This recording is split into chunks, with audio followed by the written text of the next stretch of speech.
আসসালামু আলাইকুম রহমতুল্লাহ। HSC 26 batch গুণগত রসায়ন সুপার সাজেশনে আপনাকে স্বাগতম। প্রশ্ন ফাঁসের পর্বে আপনাকে স্বাগতম। ঠিক যা যা বলবো আপনার কাজ তাই তাই পড়া। প্রশ্ন কমন না পড়লে এনাম ভাইয়ের দোষ, প্রশ্ন কমন না পড়লে টাকা ফেরত। ওকে, টাকাই নিচ্ছি না, আসেন মনোযোগ দিন। বুঝার বিষয় আছে, জাস্ট দেখে যাবেন, ভাইয়া যেভাবে বলবো ওইভাবে জাস্ট আগাবেন। আসেন, আমরা এক্সপেক্ট করতেছি গুণগত রসায়ন থেকে 2 সেট সিকিউ আসবে। ভাই সিকিউ আসবে 2 সেট, পড়ে যেতে হবে 3 সেট। কয় সেট পড়ে যেতে হবে? 3 সেট পড়ে যেতে হবে, যে কোনো 1 সেট কমন আসবে। আচ্ছা, এখন সেটগুলো এইভাবেই আসবে এমন কোনো কথা নাই, মিলায়া ঝিলায় আসতে পারে। তো আমি একটু বুঝাই দিই আপনাকে। তো আমরা প্রথম যে সেটটা নিয়ে কথাবার্তা বলবো সেটা হচ্ছে কোয়ান্টাম সংখ্যা। গ নাম্বারে আসে কোয়ান্টাম সংখ্যা বলতে কি? ইলেকট্রন সংখ্যা, অরবিটাল সংখ্যা। এরপর পলির নীতি, হুন্ডের নীতি থেকে রিসেন্ট টাইমে প্রশ্ন আসতেছে, বলতেছে যে সবগুলাই কি বিজোড় ইলেকট্রন আছে কিনা, মানে হুন্ডের নীতি দিয়ে প্রমাণ করতে হবে। তারপর 4টা কোয়ান্টাম সংখ্যা সেম হয় কিনা ব্যাখ্যা করো, পলির বর্জন নীতি দিয়ে প্রমাণ করতে হবে। সো এইটা একটা ভালো সেট হতে পারে যদি প্রশ্নটা ওই বোর্ড সহজ করে। যদি প্রশ্নটা একটু ডিফিকাল্ট করতে চায় তখন দেখবেন সহজ জিনিস দিয়ে দিছে। কি দিয়ে দিছে? বোরের মডেলের স্বীকার্য সীমাবদ্ধতা আর বোর ও রাদারফোর্ডের তুলনা। ভাই এটা পড়ে যাইতে হবে কেন?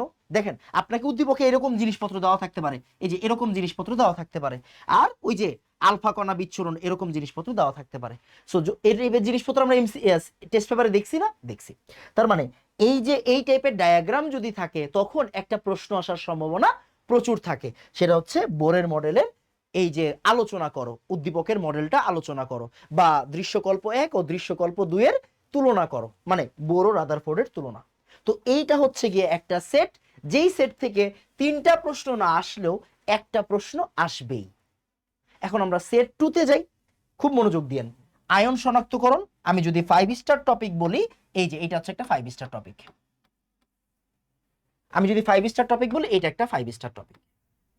আসেন, রিডবার্গ সমীকরণ থেকে ল্যামডা বের করো, ই বের করো, এগুলো আমরা জানি, এই সমীকরণ আমাদের সবার পরিচিত, রাইট? আচ্ছা, আর আরেকটা প্রশ্ন আসতে পারে ওই যে সর্বোচ্চ তরঙ্গ দৈর্ঘ্য, সর্বনিম্ন তরঙ্গ দৈর্ঘ্য, অথবা লাইন নাম্বার দিয়ে দিতে পারে। ওইখান থেকে আপনাকে বলতে পারে ই ম্যাক্স বের করো, সর্বোচ্চ শক্তি বের করো, অথবা একটা শক্তি স্তর থেকে আরেকটা শক্তি স্তরে লাফায় গেছে, বলতে পারে ডেল্টা ই বের করে দাও। তার মানে এইটাও কিন্তু একটা ভালো প্রশ্ন হতে পারে। ডান। আর সুপার ইম্পর্টেন্ট সেটা হচ্ছে ভাইয়া আয়ার আর ইউভি রশ্মির ভূমিকা। চিকিৎসা ক্ষেত্রে আয়ার রশ্মির ভূমিকা, মিডল আয়ার, ফার আয়ার, নিয়ার আয়ার, এই 3টা আয়ারের ভূমিকা। জাল টাকা, পাসপোর্ট শনাক্তকরণে ইউভি রশ্মির ভূমিকা। এগুলা কিন্তু আমি কখতে বলতেছি না, আমি গঘের জন্য বলতেছি। খুব মনোযোগ দিয়েন। তার মানে এই সেট 2 ভাই, সেট 2 সুপার ইম্পর্টেন্ট। সেট 2 এর যে কোনো একটা প্রশ্ন দিয়ে আপনাকে সেট 1 থেকে একটা প্রশ্ন দিতে পারে, অথবা সেট 2 ইটসেলফ একটা ফুল সেট প্রশ্ন আসতে পারে। এরপরে সেটটার কথা না বললেই না, আপনি খুব ভালো করে জানেন, সেটা হচ্ছে ভাইয়া আপনাকে দ্রাব্যতা দিয়ে দিবে। আপনাকে কি দিয়ে দিবে? দ্রাব্যতা দিয়ে দিবে, বলবে কেএসপি বের করো, অথবা কেএসপি দিয়ে দিবে, বলবে দ্রাব্যতা বের করো। অদক্ষেপ পড়বে কিনা এটা সুপার ইম্পর্টেন্ট, আপনি জানেন, এটা না বললেও আপনি জানেন অদক্ষেপ পড়বে কিনা একটা ম্যাথ আসবে। কিন্তু যদি কোনো বোর্ড চায় কঠিন প্রশ্ন করবে, তখন কিন্তু সে বলবে অদক্ষেপ কয় গ্রাম পড়ছে ওইটা বাইর করে দাও। ওমা, এটা কি হইল? অথবা বলবে 2টা লবণের মধ্যে কে আগে অদক্ষিপ্ত হয়েছে। এই দুটো আনকমন টাইপ। আমি সাজেস্ট করব 2টা টাইপ থেকে একটা করে প্রশ্ন হইলেও সলভ করে যাইতে। গুহ স্যারের বইয়ে এই প্রশ্নগুলো পাবেন, আমি রেফারেন্সও দিয়ে দিলাম। আর বেসিক যেই টাইপটা সেটা আপনি খুব ভালো করে জানেন, সেটা কোনটা বলেন?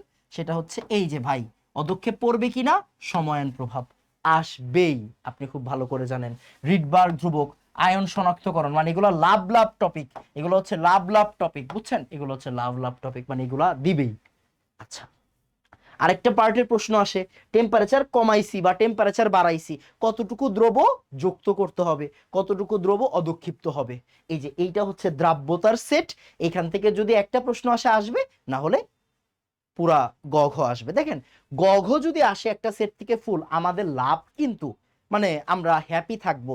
বাট দিন দিন প্রশ্নের লেভেল যেই কঠিন হচ্ছে, শিক্ষামন্ত্রী চেঞ্জ হয়েছে, মানে বুঝতে পারতেছেন, যদি প্রশ্ন কঠিন করে তখন কিন্তু আর এক সেট থেকে একটা সিকিউ আসবে না, তখন আপনাকে মিলায়া মিলায়া পড়তে হবে। বুঝা গেছে কিনা? সো ভাইয়া এইখানে তিনটা প্রশ্ন দিছি, এখানে চারটা প্রশ্ন দিছি, এইখানে তিনটা প্রশ্ন দিছি, তিনটা প্রশ্নের ভিতরে বিভিন্ন পার্ট আছে। আপনি অবশ্যই অবশ্যই এই প্রশ্নগুলা পড়ে যাবেন। এই প্রশ্নগুলা পড়লে এরপরও যদি কমন না আসে তখন দুইটা গালি দিয়ে দিয়েন আমাকে। বুঝা গেছে?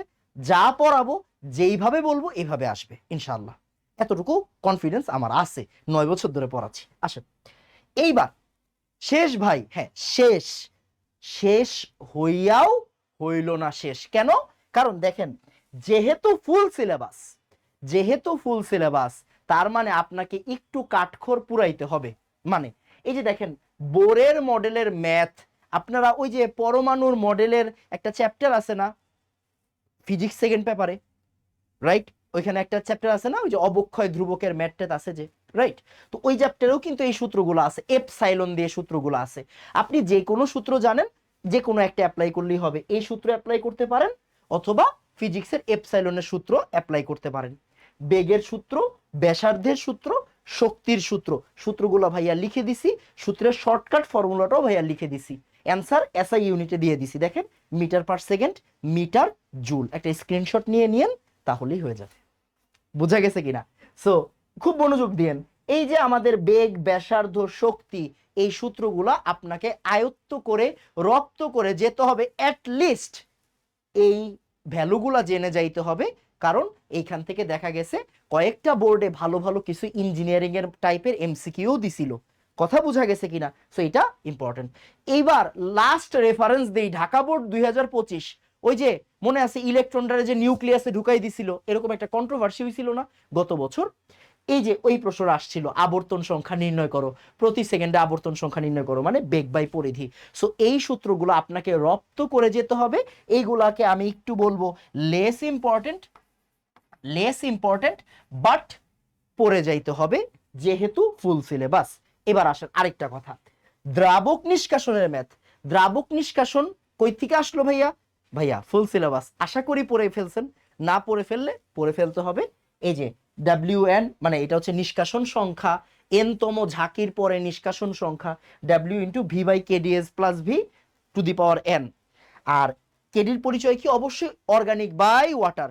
যদি আপনাকে বলে পানির অনুকূলে বন্টন গুণাঙ্ক পানির অনুকূলে এত, তখন আপনি কি করবেন? তখন আপনি উল্টায় দিবেন। আর যদি বলে ইথারের অনুকূলে, তখন আপনি ডিরেক্টলি কেডিটা ইউজ করতে পারবেন, যেহেতু আমরা সূত্রটা এটা নিছি। এটার দুইটা ভার্সনের সূত্র আছে, এই সূত্র হয়, আরেকটা সূত্র হয় হাজারি স্যারের বইয়ে যেটা দেওয়া আছে, ওইটা হচ্ছে পানির অনুকূলে, আর আমাদেরটা হচ্ছে অর্গানিকের অনুকূলে, মানে organic by water. Okay, so যদি কখনো ইথারের অনুকূলে আসে, কি বলছি? ইথারের অনুকূলে আসে, মানে অর্গানিক কম্পাউন্ডের অনুকূলে দেয়, তখন আপনি ডিরেক্টলি কেডিটা এই জায়গায় ইনপুট করতে পারবেন। আর যদি বলে পানির অনুকূলে, তখন আপনি কি করবেন? 1/, করবেন, ইনভার্স করবেন, ইনভার্স করে কেডিটা ইউজ করবেন। That's it. যারা পড়ছেন তারা আমার সাথে রিলেট করতে পারবেন। ওকে ওকে। আর পেপার ক্রোমাটোগ্রাফিটা, আপনারা পেপার ক্রোমাটোগ্রাফি ল্যাবে করার কথা। সো পেপার ক্রোমাটোগ্রাফিটার একটু বর্ণনাটা পড়ে যেতে হবে। কলাম ক্রোমাটোগ্রাফি অত বেশি ইম্পর্টেন্ট না, আসার মতো অত বেশি ইম্পর্টেন্ট না। কথা বোঝা গেছে? সো আর যেটা নিয়ে একদম কথা বলি নাই, সেটা হচ্ছে আয়ন শনাক্তকরণ। আল্লাহর ওয়াস্তে আয়ন শনাক্তকরণ না পড়ে পরীক্ষা হলে যাওয়া যাবে না। মানে বিশেষ করে আয়রন, ফেরাসফেরিক, কপার, ক্লোরাইড, সালফেট, মানে এই পাঁচটা। আরেকটা হচ্ছে, আরেকটা দিয়ে দিই, মানে না দিলে আসলে খালি খালি লাগবে, অ্যালুমিনিয়াম। এই 6টা না পড়ে পরীক্ষার হলে যাওয়া যাবে না ভাইয়া। সরি সরি, অনেক বেশি সরি, মানে আমার আসলে কিছু করার নাই। অ্যামোনিয়াম মানে ওই যে নেসলার বিকারক, aluminium, chloride, sulphate, ferrous ferric, copper, এইগুলা না পড়ে যাওয়া যাবে না। এগুলোর ভিতরে যদি আমাকে বলেন ব্যক্তিগতভাবে 5 স্টার দিতে, আমি আরেকটু কমাই দিচ্ছি, এই যে অ্যামোনিয়ামটা আপনাকে পড়তে হবে, এই কপারটা আপনাকে পড়তে হবে, ক্লোরাইড আর সালফেটটা আপনাকে পড়তে হবে। এই আমি দিছি আপনাকে কয়টা? টোটাল 7টা দিছি। 7টার ভিতরে আরো 3টা কমাইয়া 4টা রিভিশন দিতে বলছি, মানে এই 4টা আপনি পরীক্ষার হলে ঢুকার আগেই পড়ে যাবেন, মানে এই 4টা আসার সম্ভাবনা এত বেশি। ক্লিয়ার কিনা? তাহলে ভাইয়া একটা কথা বলছি, যা যা বলছি আপনি জাস্ট পড়ে যাবেন, প্রশ্ন কমন ফেলানোর দায়িত্ব আমার, অ্যান্সার করার দায়িত্ব আপনার, আর ভরসা আল্লাহর। ঠিক আছে? সো এটাই হচ্ছে আমাদের গুণগত রসায়ন, গুণগত রসায়নের আমাদের সাজেশন। এই সাজেশনগুলা কই পাবেন? কই পাবেন ভাইয়া? সুন্দর করে লিখবেন www.enamchemistry.com, এই ওয়েবসাইটে সুন্দর করে ঢুকলেই আপনি সাজেশন সিরিজ পেয়ে যাবেন। আমি একটু দেখাই দিচ্ছি আপনাকে। লেটস সে আমি যদি একটু এই যে enamchemistry.com-এ যাই, হ্যাঁ এই যে এনাম কেমিস্ট্রি লেখা থাকবে ফার্স্টেই, একদম ফার্স্টেই। খুব মনোযোগ দিয়েন, সাইন ইন করবেন, আপনার মেলটা দিয়ে সাইন ইন করবেন, সাইন ইন হবে, দেন আমাদের সাজেশনগুলো আপনাকে দেখাবে। এই যে ফিচার্ড কোর্স এখানে লেখা আছে, একটু দেখেন, এক সেকেন্ড।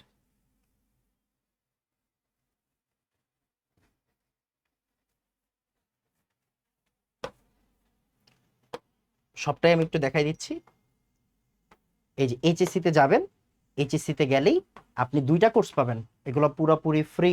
ভালো করে তাকান, এই যে এই জায়গায় চাপ দিবেন, এই যে এই জায়গার ভিতরে ফার্স্ট পেপারগুলো পেয়ে যাবেন, আর পিডিএফ গুলো পেয়ে যাবেন। ধন্যবাদ সবাইকে। www.enamchemistry.com। ভাইয়ের জন্য সবাই দোয়া করবেন। আসসালামু আলাইকুম ওয়া রাহমাতুল্লাহ। ধন্যবাদ সবাইকে।